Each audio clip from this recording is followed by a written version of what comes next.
Hi, hello, and welcome back to Bioenergetics with me, Devaraj.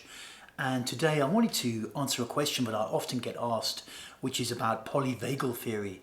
And people ask, what is polyvagal theory and what does it relate to and how does it relate to bioenergetics and what's your opinion of it? So I wanted to cover all these topics. And you can also find this material written down if you're interested. It's there in the blog section of my website, bioenergetics.org.uk, or on my Substack channel as well, where you'll find an assortment of other writings of mine. So, polyvagal theory is essentially an attempt to create a neuroscientific foundation for a connection-centered approach to healing trauma. And by this, I mean to actually map a useful psychological approach to treat trauma to actual elements of the body and brain. Because traditionally, we have not had this. And so there's been a big kind of divide between science on one side saying we should do things this way and this has got evidence and this hasn't and this will work and this won't, and psychology on the other side kind of saying, well, we're treating people and we are finding that this is effective. Okay, we don't know how it works quite, but it does seem to be effective. So polyvagal theory is essentially an attempt to try and bring these two sides together and have a useful psychological theory which can also be mapped to the body and brain. And it was created by a chap called Stephen Porges, a professor of psychiatry in the States, I think, back in the 80s and 90s. And, it was a small thing to start with, but now it has escalated to being a very, very popular theory with many, many therapists practicing it or familiar with it. And essentially what polyvagal theory is doing is it's asserting that there are three branches of the autonomic nervous system, or ANS, which are highly concerned with regulating our emotional state, which may have been affected by prior trauma. The first is the dorsal vagus nerve, which when activated can cause us to dissociate and leave the body, essentially. If it perceives that we're in a potential threat. It's like a kind of freeze response, where we dissociate and just become extremely still. The second is the sympathetic nervous system, which when triggered by a potential danger, pumps a lot of energy through our body, getting ready to fight or run away, the so-called fight or flight response or fight or flight reflex. And the third is the ventral vagus nerve, which it's believed diminishes our level of psychological arousal, and brings us back in the body. So it kind of overcomes the effects of the other two when there's been a danger present. And so the underlying principle in polyvagal theory is, when therapists are using it to treat people who've got trauma, is they are teaching them how to understand and recognize when they're getting triggered emotionally in an unhelpful way and how to bring themselves back, basically, how to activate their ventral vagus system so that they can feel connected and safe once again. And, essentially what it comes down to a lot is it's very, very similar to concepts of heart opening, basically, that when your heart center is more open, you feel more natural connection and safety in the world, and from this place you can go out and meet other people. You can talk about your inner life in a way that perhaps before you would have been more guarded, and you can also in so doing use different behaviors other than the protective behaviors that came out of perhaps a traumatized childhood.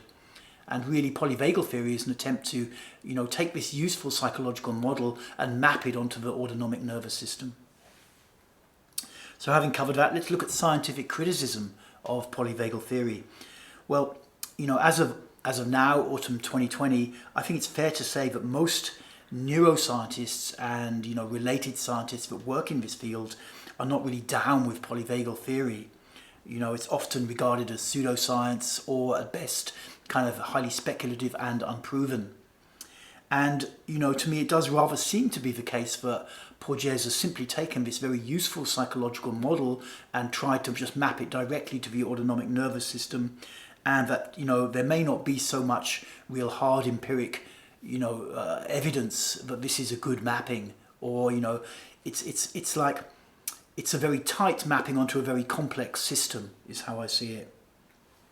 But of course, this doesn't mean that polyvagal theory isn't effective or that it doesn't work. It's rather that it may be rather speculative to say that, it can be directly mapped to the autonomic nervous system in this way.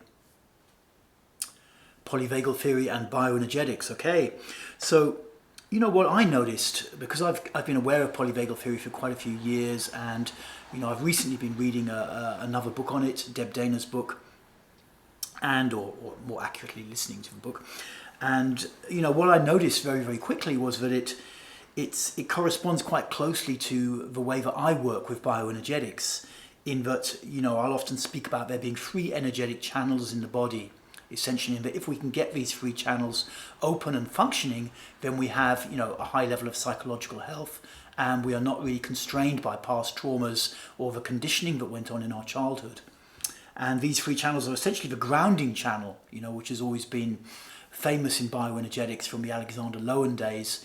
And by that I mean a channel from the belly, basically, to the soles of the feet. And I'm not talking, about real channels here necessarily, or nerve pathways in the body, but rather that it seems to energetically function like this in our actual, sense of the body. Secondarily, the belly-throat channel from the belly to the throat. And thirdly, the heart-mind channel from this heart center to the mind. And, all 3 of these do map pretty well to the 3 branches of the autonomic nervous system as proposed by Porges. But I have with a slightly differing significance. The grounding channel that I talk about would be the dorsal vagus nerve. And when it's not active, it leaves us somewhat grounded and dissociated. And you might, recognize the leaving pattern from here. The leaving pattern can even come on, they say, in the womb. Used to be known as the dreamer archetype or schizoid from Reichian characterology. And of course, the dorsal vagus nerve is, I think, one of the early nerves to develop, possibly in the 1st or 2nd trimester of pregnancy. So that would map quite well, possibly. The belly-throat channel will be the sympathetic nervous system, because when you get the belly-throat open, you have this kind of animal intensity. You're fully in your emotional body, and you have charisma, and you can easily kind of put up boundaries to stuff that that you don't want to come in, essentially. And finally, the heart-mind channel, which is really this connection between these 2 centers, would be the ventral vagus nerve in polyvagal theory. This is very, very close. And when it is open, yes, we feel connected to the world, and we can feel safe. We can feel ready to go and meet other people in an open way without needing to be too guarded or controlled. So, but where I differ from the proponents and the people that are really into polyvagal theory is that as I see it, we need to get all 3 of these channels open. I'm not mapping anything to the autonomic nervous system myself, but whether they do or not, we need to get all 3 open. It is not what the polyvagal theorists are saying, essentially, is that if we can just get the heart-mind channel, get the heart open, get this ventral vagus nerve running, then we can heal. But to me, it is absolutely not as simple as this. You also need to really feel grounded, on the earth, present. And you also need this kind of, this fight or flight, high level of emotional engagement. It's just that if all you've got is this kind of aggressive instinct, then you're somewhat limited in your personality. Okay, so I think I've covered a fair bit in this little chat. I hope it's been useful to you. Feel free to leave some comments here on one of my writing channels, and don't forget, I've got a book on bioenergetics if you're interested in all of this stuff, and also a 52-week online course called Bioenergetics: The Journey. Okay, thank you for tuning in and listening, and I will speak to you again soon.